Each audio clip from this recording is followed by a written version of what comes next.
ময়ো দেখিছোঁ কমল আজাদে মানে নিজৰ প্ৰেছ ষ্টেটমেণ্টত কোৱা যে 420 জন যে বিচিডিসি সেক্ৰেটাৰীৰ যে এডভাৰটাইজমেণ্ট দিছে এটো কেনেকৈ দিব বৰ্তমান বিটিসিৰ মানে ফাইনান্সিয়েল স্থিতিটো বেয়া বুলি তেখেতে দিব নোৱাৰে বুলি তেখেতে অভিযোগ আনিছে এই ষ্টেটমেণ্টটো চাই মই লাজ লাগিছে তেখেতে এজন স্কলাৰ বুলি নিজকে দাবী কৰি লয় PhD কৰা মানে বায়োলজিষ্ট বুলি দাবী কৰি লয় এজন PhD স্কলাৰে যে এপইন্টমেন্ট প্ৰসেস এপইন্টিং মানে কেনেকা হৈ যায় এটা পোষ্ট কেনেকা এপ্ৰুভ হৈ যায় এই বিষয়ে অকণমান বেসিক নলেজ নাই বিটিআৰ আমাৰ অসম চৰকাৰৰ ভিতৰতে অসম ৰাজ্যৰ ভিতৰতে এই অসম ৰাজ্যত যিমান মানে পোষ্ট মানে ফাইনান্স ডিপাৰ্টমেণ্ট পৰা মানে এপ্ৰুভ হয় যাক SIU এপ্ৰুভ বুলি কয় ষ্টাফ ইনস্পেকশন ইউনিটৰ পৰা মানে ফাইনান্স ডিপাৰ্টমেণ্টৰ এটা ব্ৰাঞ্চ আছে তাতে SIU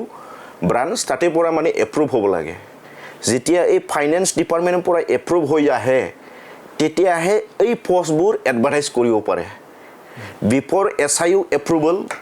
কোনো এটা চৰকাৰে মানে এডভাৰটাইজ দিব নোৱাৰে আৰু ইয়াত এপ্ৰুভ হৈ থকা মানে হেৰি কি কয় চৰকাৰৰ পৰা মানে পুল্লি হেৰি হৈ গ'ল আৰু আজিও যিমান বিটিআৰৰ চৰকাৰ বিটিআৰৰ বিটিসিৰ চাকৰিয়াল আছে সব মানে ফাইনান্স এপ্ৰুভল অসম চৰকাৰৰ আৰু এইবোৰ গোটেই মানে দৰমহাটো মানে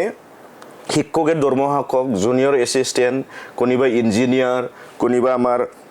বিষয়া A grade B grade professor teacher subject teacher গোটেই মানে চাকৰিয়াল সকলৰ দৰমহাটো অসম চৰকাৰৰ পৰা দিয়া হয় অকল বিটিসি চৰকাৰে নিজাৰ পানৰ পৰা দিয়া চাকৰিয়ালটো হল যে আমাৰ এই বিটিসি এছেম্বলিত যি সকলে চাকৰি কৰি আছে বাহিৰত নহয় অকল বিটিসি এছেম্বলিত চাকৰি কৰি আছে হিয়তেহে বিটিসি পানৰ পৰা দিয়া হয় তো হাস্যকৰ যে কমল আজাৰে যে বিটিসি মানে ফাইনান্সিয়েল ষ্টেটাছৰ ভাল নোহোৱা কাৰণে যে 420 টো এপইন্টমেন্ট দিব নোৱাৰা হেতু already SIU approve post finance ডিপাৰ্টমেণ্টে এপ্ৰুভ কৰি দিয়া পোষ্ট আৰু ফাইনান্স ডিপাৰ্টমেণ্টে এপ্ৰুভ কৰি দিয়াৰ কাৰণেহে আজি বিটিসি চৰকাৰে হেতু বিটিআৰ চৰকাৰে হেতু এডভাৰটাইজমেণ্ট দিব পাৰিছে সো এজন স্কলাৰ মানুহে ইমান দুৰ্ভাগ্যজনক আমাৰ যে এজন স্কলাৰ মানে এই বেসিক জ্ঞান যে নাই একে মানে লাজ লগা আৰু মোৰ ভাবো যে ইয়াত পৰা আৰু ইমান যে মানে মন্তব্য দি লৈছে কমল আজাৰে আৰু সংবাদ মাধ্যমৰ সন্মুখত আহিবই নালাগে তাৰ মানে ইমান লাজ লগা হি ষ্টেটমেন্ট দি লৈছে